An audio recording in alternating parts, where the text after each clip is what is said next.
Hi, nice to finally kind of meet you.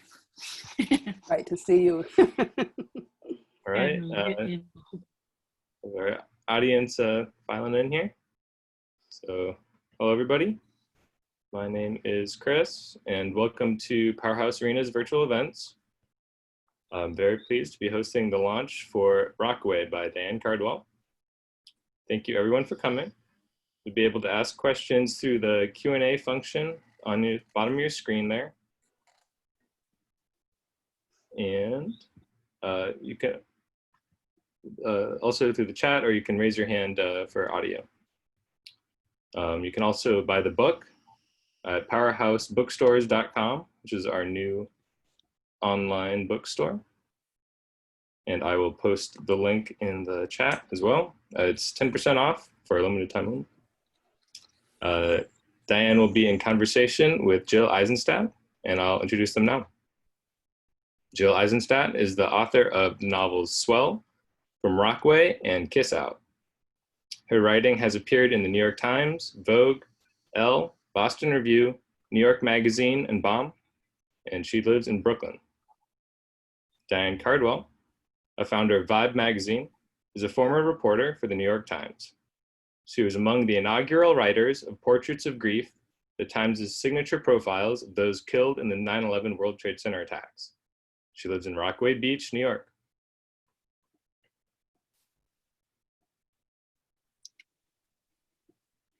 Thank you.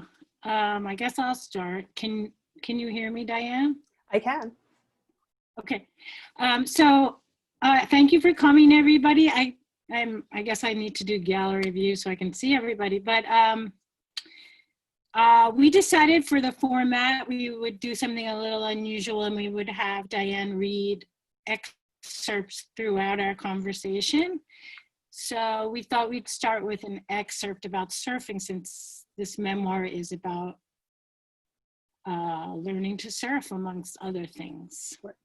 Right. Well, thanks so much, Jill, and thank you to Powerhouse and Danny Power and Chris Molnar for arranging this. And I'm thrilled to be here and thrilled that everybody's tuning in. So this first excerpt I'm going to read, it's sort of, I'm starting out where this all started for me. I was living in Brooklyn, still getting over a divorce, trying to figure out a way to be happy again. And I was working at the New York Times and covering the hospitality industry. So I was spending a lot of time by myself in bars and restaurants and hotels. I mean, you know, it could be worse, right? But so I was out in Montauk writing a story about gentrification and decided I should talk to some surfers since it's such a surf town. So I went to Ditch Plains, which was my very first time at a surf break. And this is what I found. When I finally made it to the sand, what I saw in the glittering indigo waters below stopped me cold. Surfers, dozens of them, were propelling themselves before mellow knee-high waves, hopping easily to their feet and then rolling along, skipping and cross-stepping up and down the lengths of their boards. One woman, her skin-tight black wetsuit shiny with water and her long dark hair glistening in the sun, looked like some sort of enchantress of the break as she moved towards the shore, incanting a spell as she waved her arms up and down and swung her hips to the same rhythm. Dumbstruck, I felt as though I'd stumbled upon a secret tribe of magical creatures, fairies and nymphs frolicking in a hidden bay. I couldn't believe this was surfing, a sport to which I'd never given much more than a glancing thought. Growing up, I figured you had to be insane to want to ride those heaving walls of water they showed on the wide world of sports, the competitors' bodies mere specks sliding down and under the giant turquoise seas. Then too, the popular image of surf culture, those laid-back stoners and tattooed dudes, wasn't so appealing to me. I'd grown up inside Manhattan's pressure cooker of ambition and possibility, and as I traversed my young adulthood, preferred to blow off steam with a night at the disco rather than a day at the beach. But far from the skyscraper-high monsters I'd long seen on TV, here were waves small and inviting, nudging their way slowly out of a sequined sea and ushering the riders along.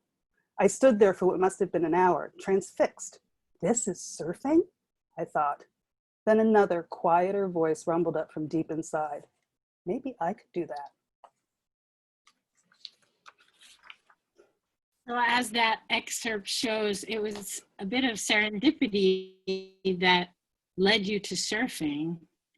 You say yourself you're not athletic, which I don't really believe, but I'm wondering, anybody who knows surfers knows that it's more than a sport. It's definitely a spiritual activity, it's addictive, it's all kinds of things. So I'm wondering, like, could it have been anything else that saved you in that moment when you felt really lost? Or do you think it was something about surfing, and if so, what? So I think the answer is yes and no. I think yes, something else could have helped me find happiness and some sense of inner peace and, you know, kind of purpose. But just because I was so hell-bent on finding that. And, you know, it's like the fact that it was surfing is absolutely serendipity and luck, but it's also that I was open at that moment in my life to something new and to trying to get, and I was really wanting to try to get out of my comfort zone and try to kind of get rid of, or at least manage better, the fears that had plagued me my whole life. Fear of failure, fear of looking like an idiot, which, you know, as a surfer, I look like an idiot all the time. But I would also say that there are things that feel very specific about surfing. One is that it brought me back to just a real close relationship with the ocean and with the beach, which was something that I had kind of let go. Like, I grew up spending summers on Cape Cod with my family, and I loved being in the water and I loved being on the beach. Sort of the beach was the first place that I ever felt a true sense of freedom, right? I had grown up, I grew up in New York in the bad old 70s, and, you know, life was very prescribed, and at the beach I could be anywhere. And so I feel like surfing brought that back for me as well. Do you think if you hadn't been quite hitting, you know, feeling so amiss, that you would have had the courage? I might not have, you know, if my life had been going better and if I had more kind of less open, empty time on my hands, you know, I might not have pursued it in the same way.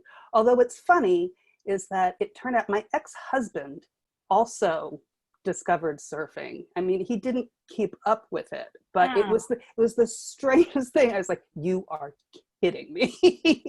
So, but yeah, I mean, You're so great at describing. Go on. Oh, that's okay. Go on. We can go on. I'm just saying, I love how you describe, I've read a lot of surfing books, but you're unique in describing very clearly the mechanics of surfing and of waves in a way that I think looks easy, but I know as a writer is really not easy at all. And I'm wondering how your reporter, well, maybe you will read us a little section where that is apparent. Okay, well, so I think what I'm going to read here is, I'll read my first lesson because it's kind of funny in its way. But anyway, my very first lesson did not go well at all. And so I realized very quickly that what I had seen those, you know, beautiful, wonderful, magical creatures doing earlier in the summer when I went back to Montauk for a lesson was not what I was doing. I couldn't get to my feet. Every time I tried to pop up on the board, I would fall off. I had an instructor pushing me in. I had put the wetsuit on the wrong side, right? Everything was sort of wrong. But at some point in the lesson, he pushes me forward and this happens. Finally, Sean pushed me and I felt the board charge forward. I took deep breath, pushed up with my arms, coiled my body, snapped my feet under me, and stood up and rode. It was fantastic.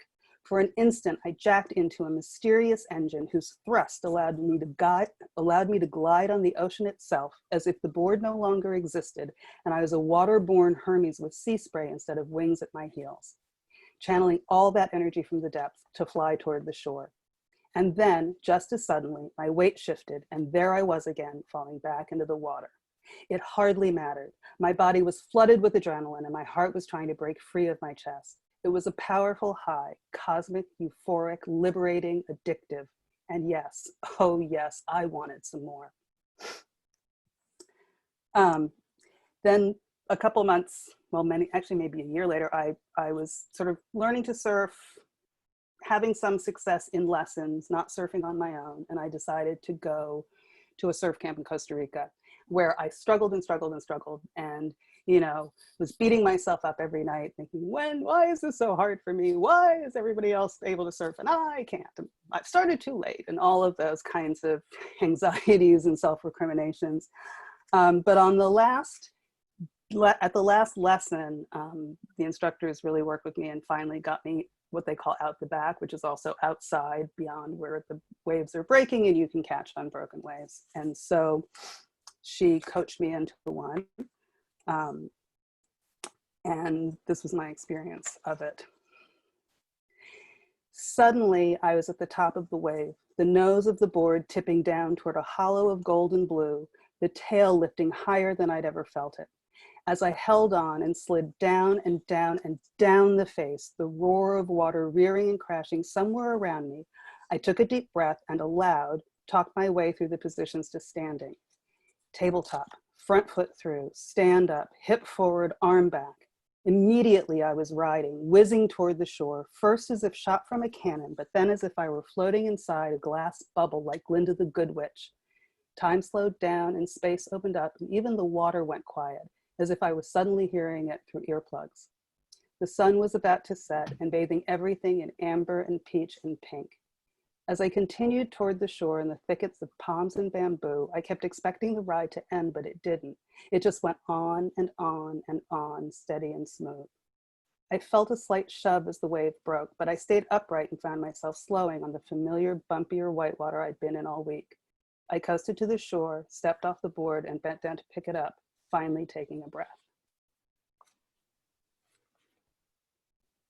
So that moment, that moment's always was really important to me because it was the moment where I thought, I can do this, right? It's like I had gone through so many failures and, and was really like wrapped up in my head in this kind of negative, oh, you're never going to be any good. But just that little thing, really, that one wave sustained me through the many, many, many failures that I encountered as I continued to learn to surf. So that was like, I should stick with this because I can do it.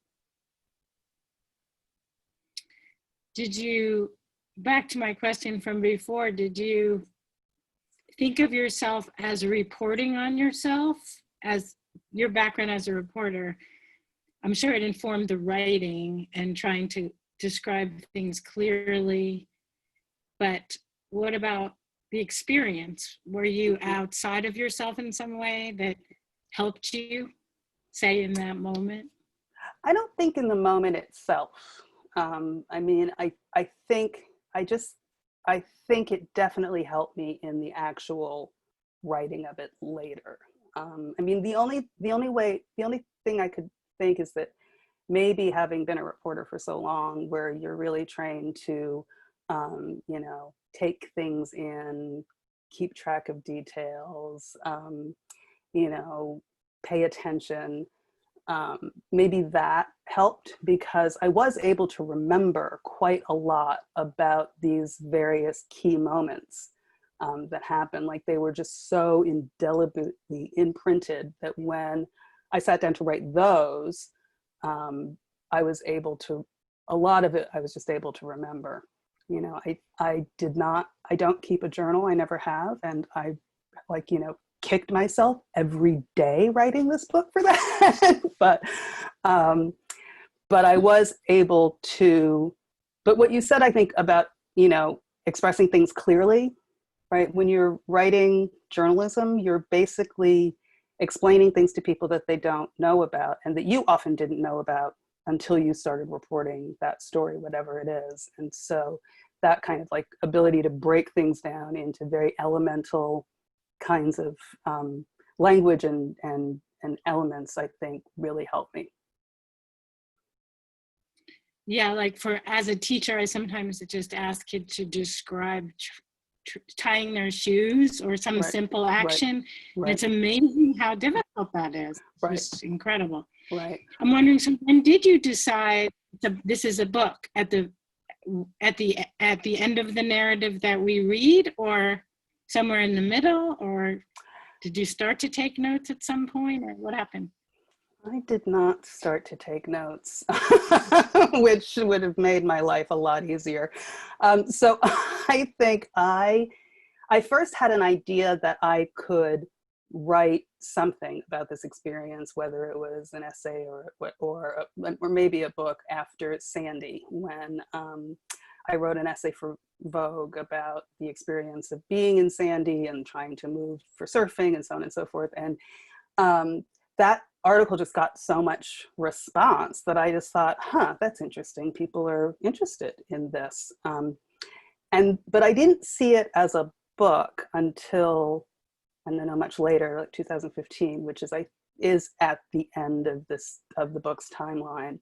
I did an essay for the style section, and that really made me see that I had a narrative arc. I had a beginning, and it was pretty clear to me from the beginning that I wanted to tell it largely chronologically, that I wanted to start with that eureka moment on the beach in Montauk, and that somewhere in the middle-ish, Sandy would happen, and then the rest of the book would just be resolution of, the recovery, the rebuilding, and me finding love.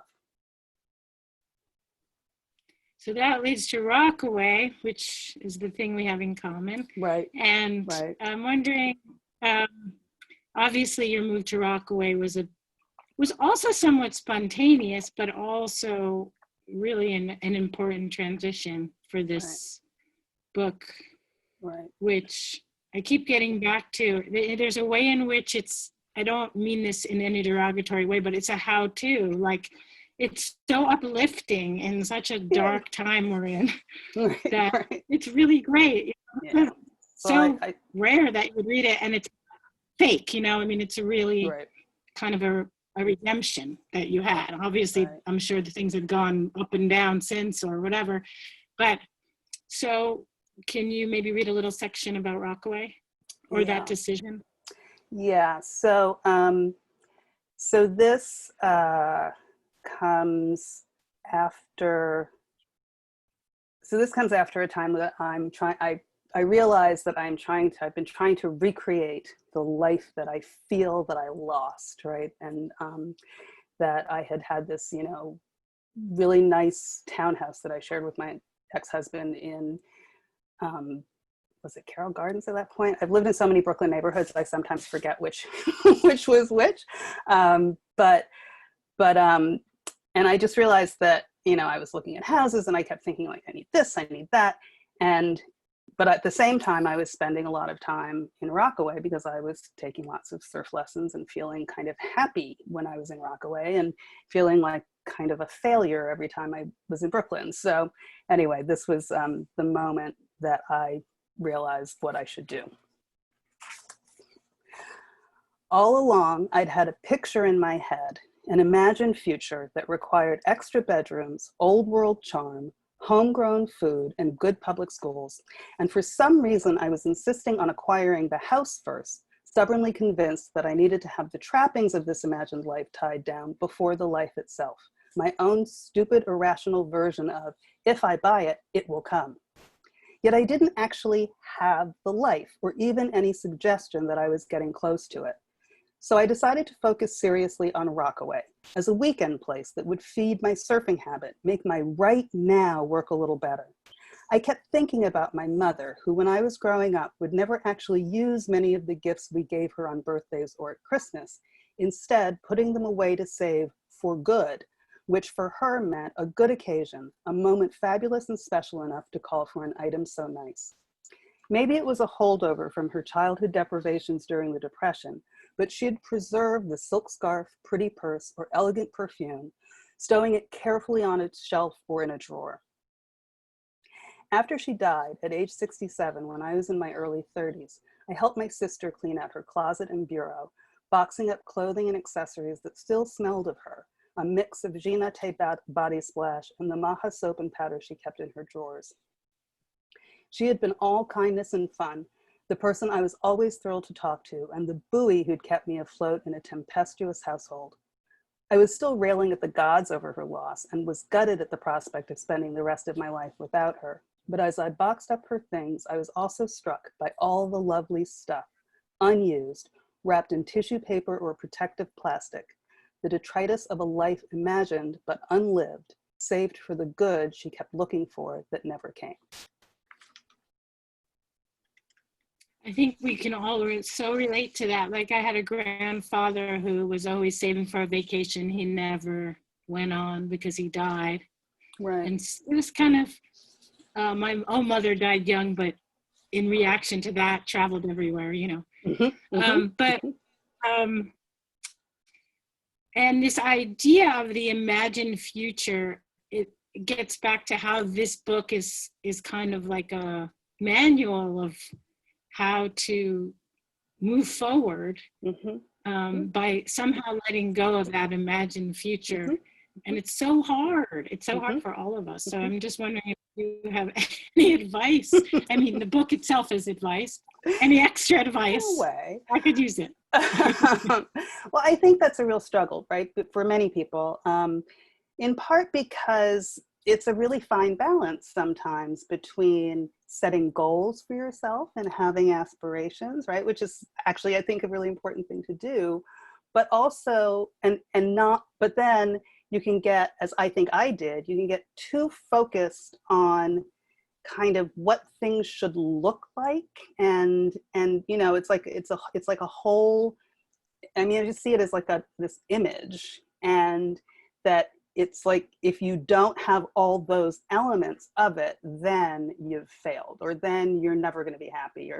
And so I think for me, the real lesson was to do things that make you happy now, right? You know, it's like, sure, think about the future, think about where you want to go, but don't be so incredibly focused on it that you don't live like your best life now that you could be living, right? And you miss out on possibilities and opportunities.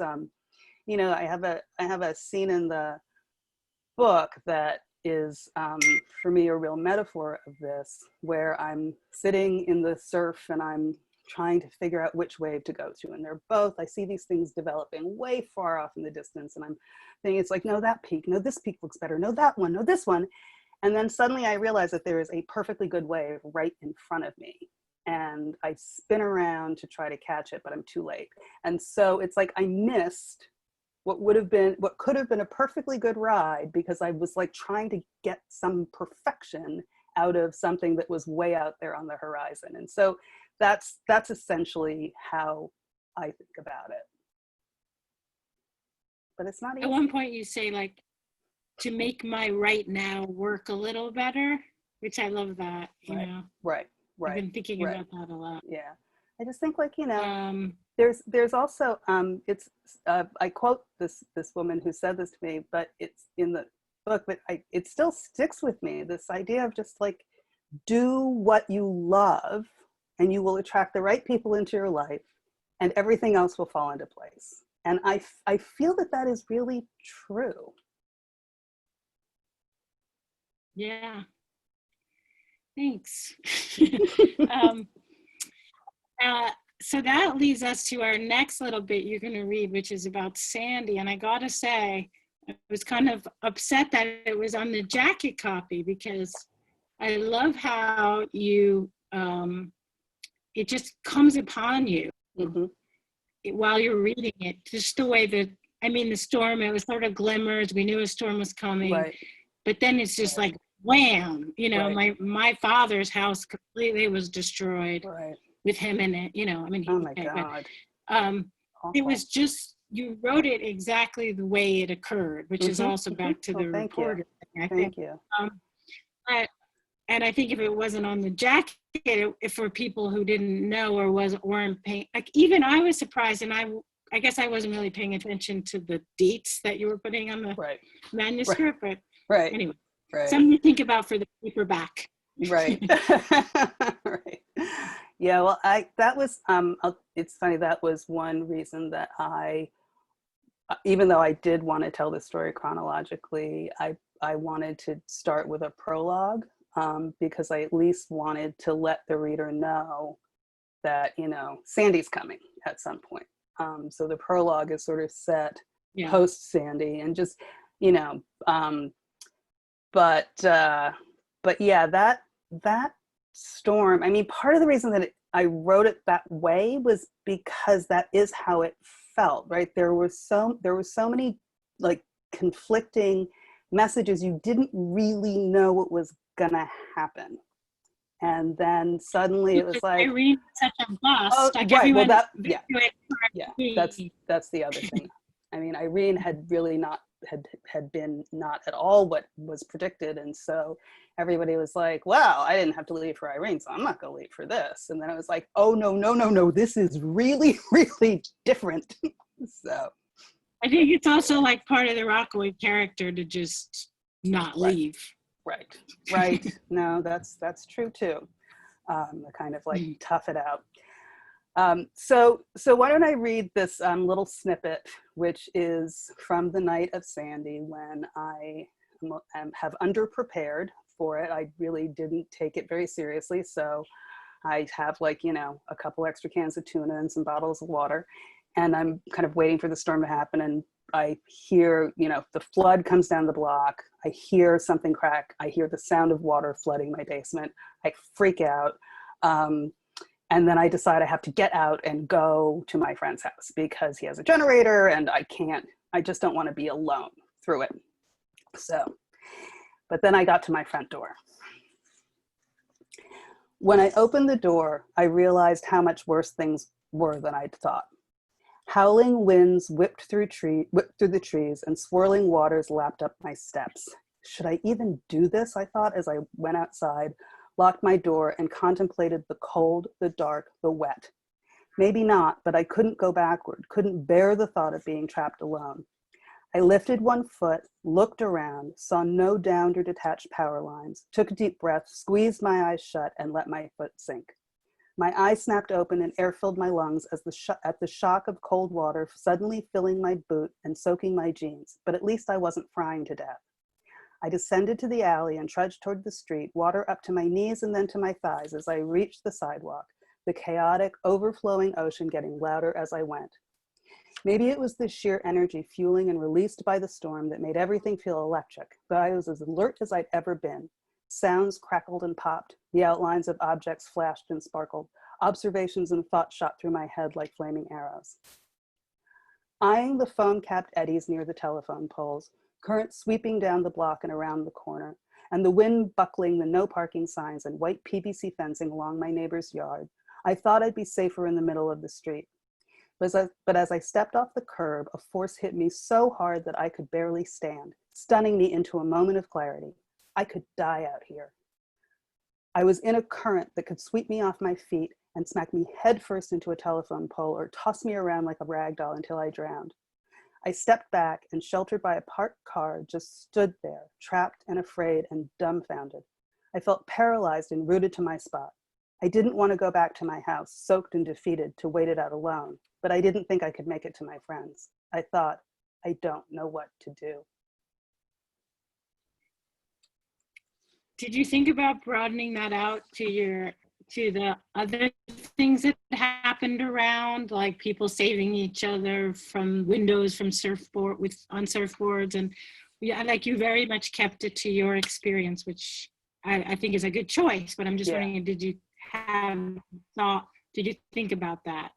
You know, or like I did. A male character died in a basement. Someone I know came upon this person. You know, that kind of thing. There's all kind of stories. Right. So I thought about it, and I I felt like I wanted to keep that night and well, that particular chapter, right, and also like the next day, pretty much focused on just my experience, because that was how I experienced it, right? And it just felt like, you know, because I was trying not to play with time too much, right? So there's not a lot that I write about in the book that I didn't know at the time or couldn't know at the time. The only thing, and I nod to it in the storm chapter, is that, you know, I'm toggling back and forth between what's going on for me and the actual development of the storm, right? So like the winds that are like the weird low pressure systems that are developing in West Africa, and what that hurricane was and how it formed and why it formed the way it did. But then I did, in the sort of later part, the kind of when we're more in a recovery mode, I did write a little bit about like finding out that, you know, other people had died, like the people in Staten, like, you know, the father and son found holding each other in their house in Staten Island, and, you know, the woman whose children just got swept out of her hands, because, you know, I was lucky, and I felt lucky the entire time, because once I started hearing, I mean, one, you know, seeing the boardwalk come onto the block and realizing what could have happened, especially if I had been out in it, sort of, you know, terrified me and kind of woke me up to what we were dealing with. But I just felt so lucky that nothing terrible had really happened to me. It's like, yes, my basement was flooded, but, you know, that's really just an inconvenience. That was not a life-threatening thing that happened to me, but it did happen to other people. And I just thought it was important to at least nod to that. So I picked out a few. I thought that was really subtle and great choice. Thank you. And then also I found it so heartwarming, just the way the neighborhood came together for you, and probably just a lot of these people are listening now.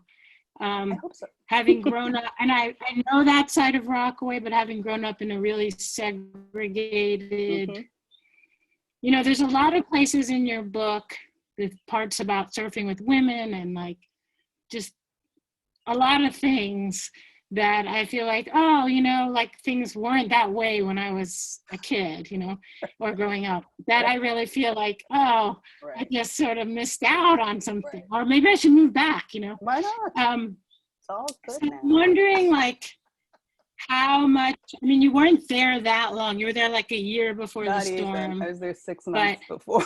Right, so like how much you were aware of the actually, so Rockaway is a fraught place. I mean, it's fraught, as your friend says, because of weather, but also because of, or just, you know, it's a place where the weather matters, as your friend says, but also, you know, good storms and rip currents and drownings and all kind of shipwrecks in the history, and also plane crashes and so many things that's also inspires me as a writer. But there's also a lot of segregation and just bigotry, frankly. And I'm wondering how much you were aware of that before you moved in. So I was pretty aware of that, but I was also, my experience was almost entirely with the center, sort of the central neighborhoods of the peninsula, so like Arverne and Rockaway Beach and Rockaway Park, and those are probably among the most integrated, both ethnically and socioeconomically. And so, and one of the things that has happened, especially because of the boardwalk and places like the Rockaway Beach Surf Club and the wine bar Sarah's, these are places where all those people actually mingle in, you know, in trying to have a good time. So it is actually, I think, a pretty special little area that I managed to stumble into. You know, that said, obviously, you know, there are huge problems of, you know, segregation and equity, and, you know, Rockaway as an area has, you know, often not really gotten its fair share of, you know, services and attention, and, you know, Understatement. yeah, and, you know, vast parts of it have been, you know, like not just allowed to decline, but actually were kind of pushed into decline by a lot of bad city policies. So I think that, you know, but, you know, I think things are getting better in many parts of it. You know, Far Rockaway has some big development projects that are coming, you know, which is, you know, always it's a balance, right? Some aspects of that are good, some aspects may not be so good, but I do think, you know, I will say that, you know, I tend to stay pretty much in my little my little bubble of Rockaway. I you know, I go to Reese, I know people in Bell Harbor, so I feel pretty comfortable in most of the peninsula. Yeah. It's definitely an interesting place. It's endlessly fascinating. Yeah. Yeah. And Yeah. with the recent protests and, you know, stuff like that. I mean, I'm just wondering if in the water those tensions ever play out, or if there's a meeting, because I know a lot of people from uptown, let's say, surf downtown. Mm-hmm. Have you felt any or seen any? I know there's banners flying over saying support NYPD now, Right. and right. you know what I mean. There's just a lot of tension. Right. So I'm just wondering if that ever plays out in the water in surfing. I would imagine that it does, because you know, surfing's kind of like driving, right? People, you know, you can tell a lot about their personality by how they drive, and so, you know, if people, so, you know, but I have not seen that, right? And I haven't experienced it, so I really can't say. But what I will say though is that, you know, there's been some very heartening things that have happened. So there have been some paddle outs for, you know, George Floyd, and there again you see the same. You just see this kind of amazing diversity and kind of the surfing community out here. It's, you know, people of all walks of life, people of all ethnicities out there, you know, sort of making a point, standing up for something that they believe in. But my friend Lou Harris, who organized those from the East Coast chapter of the Black Surfing Association, he actually posted on Instagram because, you know, the local precinct had put some police boats out in the water. And so the, you know, the commanding officer comes up to Lou and he's like, look, I just want you to know, anything you need, we're here to help. You know, we're going to put these boats out in case anybody's in distress. You know, I don't want you, it's like, we believe that you should be doing this. And so that's the kind of, right. And, you know, people had posted, right. So that's what you want to see more of, rather than some of the other kinds of tensions that crop up. Right. Oh, that makes me feel so much better. Thank you for that story. Yeah. So did you have one more? I don't know if you had one more. The other thing I wanted to ask you about was just women surfing.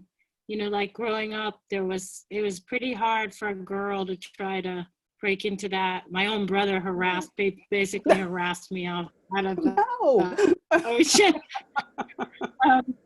You know, it's just whatever. I mean, I had a friend who made it through, but so that's obviously a special thing for you in this book, and I just love reading about it. So I'm just wondering if you want to talk a little about that.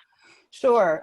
You know, there's nothing more fun than surfing with a bunch of girls, right? It's just, it's a completely different, you know, and I will preface this by saying there are plenty of men out here who I love to surf with, who are incredibly generous and have been very supportive and are just, you know. And you put them in a book. So yeah, because it's in writing. Because I would not have, you know, I don't know that I would have continued to pursue this as much if I hadn't had that kind of support in the water. But there's just such a kind of, you know, mutual support, mellow, playful kind of vibe when you're surfing with women. And, you know, it is, I think, still hard for women to get respect in some places. I have, heard of many a story of women saying that, they're out there, they're on a wave, and some dude looks right at them and then drops in on them. So, there is still that kind of aggressiveness that men will often display in the water. Rockaway, I have not seen that so much. There are many, many, many women now, even more than when I first started. So, we represent. Fantastic. So I don't know if you want to read one more or take questions, or how you feeling? So I can read one more because it's short and it's cute. So this is my first date with Todd, who is a college buddy, Danny Power, the founder of Powerhouse. So I thought it was only appropriate that I read a little something about the Iowa boy that I met and fell in love with. So I just have to find where that scene begins. Here we go. So this is, we had met online and had a couple chats, but this is our first date. Or after I've met him. Here we go. That picture had been his first message to me, referring to a shot of me riding a big wave in Montauk. That's the picture on the cover of the book, by the way. His name was Todd. He was a jock. He liked to play basketball with a creative streak. He spent his free time taking pictures, so we had a few things in common. Though he was a farm boy from Iowa, he had lived in the Bay Area and was now in Brooklyn. And he had an interest in helping people, which appealed to me. We agreed to a date, and when I got to the restaurant, I saw from the street that he was waiting right inside the door. He actually looks like his pictures, but cuter, I thought. He had short brownish blonde hair and was about my height. He was wearing jeans, sneakers, a purple sweatshirt, and a string of multicolored pony beads. I wasn't entirely sure what his style was, but I could see that he had one. I opened the door and leaned in toward him. "Hi," I said, extending my hand. "I'm Diane." He had warm, chestnut-colored eyes that went wide as he looked at me. "Oh my God, you're even prettier than your picture," he blurted, then added, "but I'll get over it." Not a bad opening, I thought. Not bad at all. I hope he's listening. I'm sure he's read that. Yeah. Yes. So, dare I ask you what's any developments since the book ended? Are you writing a sequel? No, not yet. I don't, I feel like this is kind of the perfect story. I don't know that anything kind of as dramatic could happen. At least I hope not. Well, you're in Rockaway, so I know, you never know. It's like everything's lurking right around the corner. I don't wait. So, but yeah, my life just, continues on. I'm still surfing. Todd and I are still together. We've added a weird, grumpy cat to our little family. I still live in Rockaway in the bungalow. I'm here now. It's the room where I wrote most of the book. So, in Rockaway, just the kind of redevelopment and attention and interest and investment just keeps on coming. So, can I give a shout out to the first bookstore that is in Rockaway? Yes. Avoid the day. Everybody, please, so you can call ahead, and I've been really trying to help them get off the ground. They're wonderful people, and I'm sure they're selling Marianne's book, and you can pick up, and you can also get muffins and coffee there. So check them out. Maybe we should open up to questions now. Please.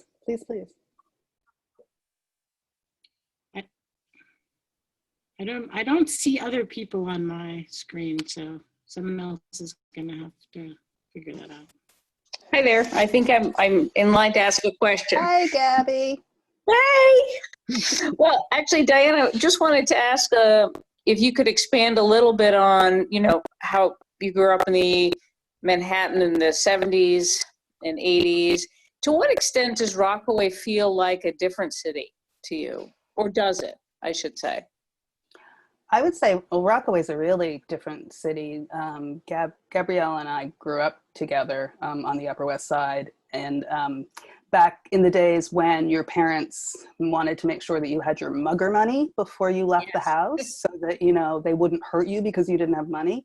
And so, you know, the whole city is a very different city than it was then in that way. But Rockaway is just, I mean, you know, Manhattan is just so built. It's got, you know, it's all huge, big buildings and, you know, kind of canyons of glass and steel and traffic and everybody moving at a really fast pace. And Rockaway is just not like that. It's a beach town. It's an urban beach town. So it's not like Amagansett or, you know, Mashpee in Cape Cod, but it is a little bit slower. You're a lot more in tune with nature, in part because it has such a big effect on you. Like, you know, you have to pay attention to the weather here in a completely different way. But also there's like, you know, there are whales and seals and pods of dolphins, you know, a block away. I mean, that to me is just literally like the most spectacular thing. So those are some of the ways in which it's pretty different from Manhattan. Yep. Wonderful. Thanks. Thanks.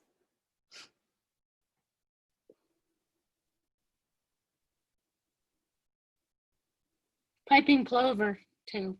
Yes, the plover. Yes. I'm worried Also about them. Birds. Yeah. I think they're doing okay. Okay. Anybody else? There we go. Is there something? Panelists got one in the chat. I'm not seeing. Ah, there we go. So the question is from Kate Newton. Most people at Rockaway surf either 67th Street or 90th. Which break do you prefer, or do you check out some of the more remote spots? And I would say all of the above. So in a normal summer when it's super, super crowded, I'll bike. I finally got a rack for my bike that I can get a 9-foot surfboard into. And so I'll bike to find a less crowded spot. But it's really hard for me to pick between 67th and 90th. I mean, you know, I surf 90th more because I can just walk. I mean, it's where I live. But, you know, 67th is where I learned to surf. I was there, so I have kind of a soft spot for it. And, you know, some days, you know, depends on that kind of crazy combination of wind and swell and what have you. Some days 67th the conditions are better, some days 90th is better. So I guess I love them all. I'm sorry to give you such a non-answer. This next question is really good. I'm wondering this too.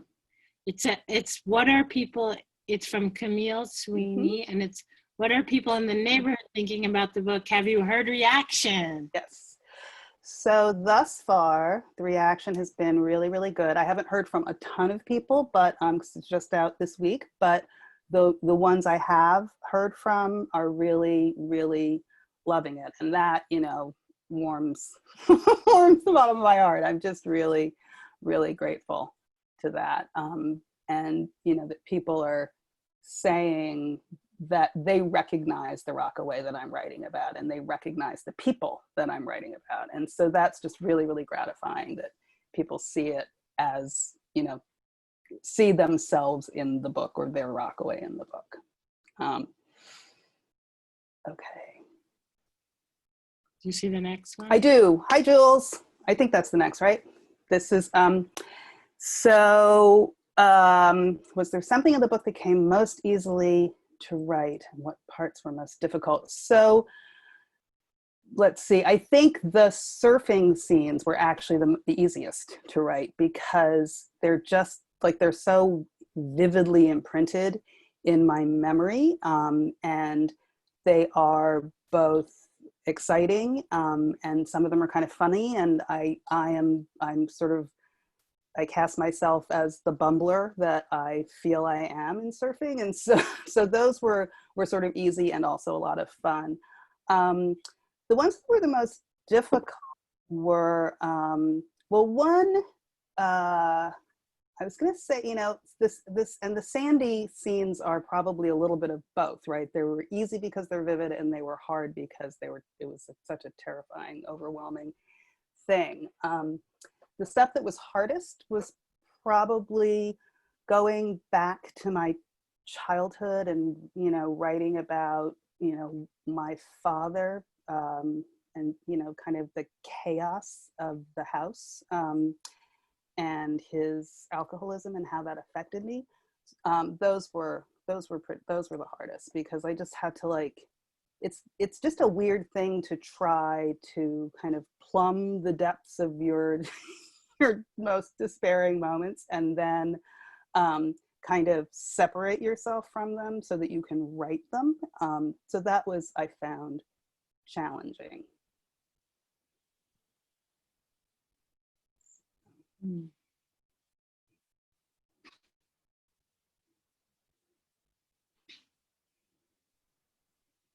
Anybody else? It says got a few in the Q&A now, so I don't know, I guess. Oh, thank you, Jules. I'm glad. Oh, I see. There's some, for those of us that don't know New York City, what is your neighborhood like? Do you know your neighbors? Are you known at your local, you have to read the book, then you'll know the answer to all this. Are you known at your local businesses? Yes, she is. Yes. I don't know if you want to say more, but I feel like if you read the book, you'll know the answer. Yeah, but The next one. Go ahead. Go ahead. No, I you can was just going to answer. say, you know, part of it is because, I mean, it's like a small town. Like Todd, actually, who's from a very small town in Iowa, always said that there was something about Rockaway that reminded him of Iowa and where he grew up, because if you're sitting, like in Rockaway, if you're sitting in a bar and the door opens, you turn around because you think, oh, someone I know might be coming in. Right. And that's just not how people are in most of Brooklyn and Manhattan. So yeah, that's, and it's easy because, you know, you see the same people on the boardwalk in the morning. And so maybe you strike up a conversation and you get to know them that way. So yeah, it's that kind of neighborhood. This is a great question from Giselle Benatar. How have your surfing habits changed with COVID? Well, hi Gigi. So COVID basically made me stop surfing for a while. Just for the very beginning of it, I was feeling very much like it wasn't, like we didn't know enough about transmission, and we were getting so many different, you know, so much different information that I didn't feel comfortable going into the water. That has changed since it seems like the consensus is it's a low risk kind of transmission situation. So I have begun to go back into the water. I pretty much stick to as early as I possibly can, making sure that, because it just means that I have a better chance at being able to stay distant from other surfers. So, but that's really the biggest way. Next question is from Davina Green, and I don't know if I'm pronouncing your name right, but I think you're the person that figures large in this book as a key neighbor and an amazing human being that I hope I get to meet one day. What's your key advice to a woman that wants to learn how to surf who might be older? Am I too old, for instance? No. No. I'm your age, pretty much. No. So I think, I mean, so my advice is take a lesson. That's sort of my advice to anyone who wants to learn to surf, though, at any age. But I also think that, you know, there are so many different kinds of surfing that you can do. Like, so maybe if you're older and you find that you're not able to you know, execute a pop-up, maybe you might take up stand-up paddling where you actually can surf waves. But I think you know, take a lesson and, you know, and try to like be as active and strong, like, you know, do some exercise. Like, don't think you're just going to go in and like get it. But I mean, you know, I'm sure, Davina, you've seen some of these surfers in Puerto Rico, you know, it's like 80-year-olds on surfboards. So, you know, I don't think it's really ever too late to start. And there's always body surfing. Yeah. Yeah. Giselle Benatar is back with another question. What is more difficult, writing or surfing? Oh, well, I'm going to say that's a tough one, Giselle. I think surfing for me is more difficult than writing. But, you know, I was going to say that, you know, writing can, you know, just can stir up so much anguish, even though I love writing and I love having written. But you know, surfing stirs up a lot of anguish too. So I'm going to stick with surfing. Surfing is harder.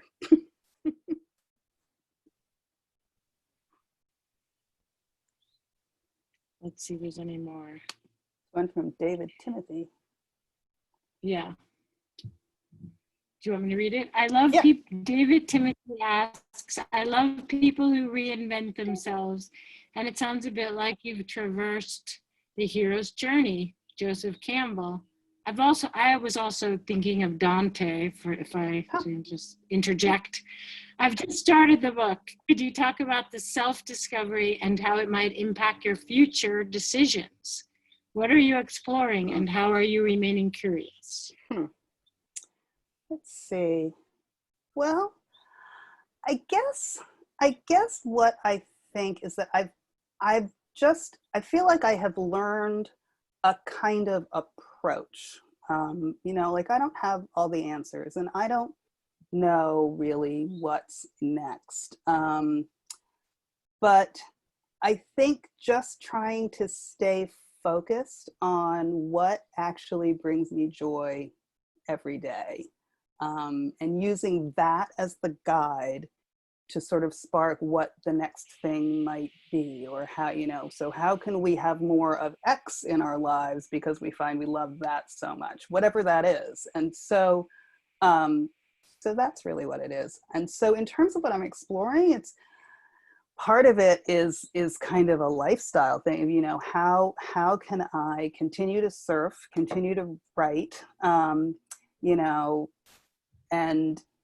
possibly not live all 12 months in New York City, because I find the winter, especially as a surfer, it's like the winter, and as I get older, feels so much more oppressive to me than it ever did. And so that's my next thing. But you know, curiosity, I am a curious person, always have been. So you just have to, you know, keep finding new things to be interested in.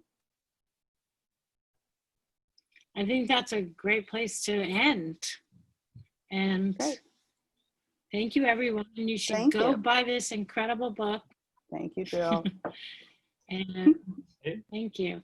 Yeah, thank both of you. Thank you to Joan and Diane, and thank you to everybody who asked questions. Loved hearing about Todd. We're at Powerhouse, and oh, cool. So cool. Yeah, for everyone out there, if you missed any of the event, we'll have it on YouTube soon. And please buy the book if you haven't already. We have the link on the event page and in the chat. And every book that you buy helps us put on more free events, and it'll be 10% off for a limited time. Thank you. Great. Thank you so much. Thanks, everybody. Thank you, Jill. Bye. Thanks.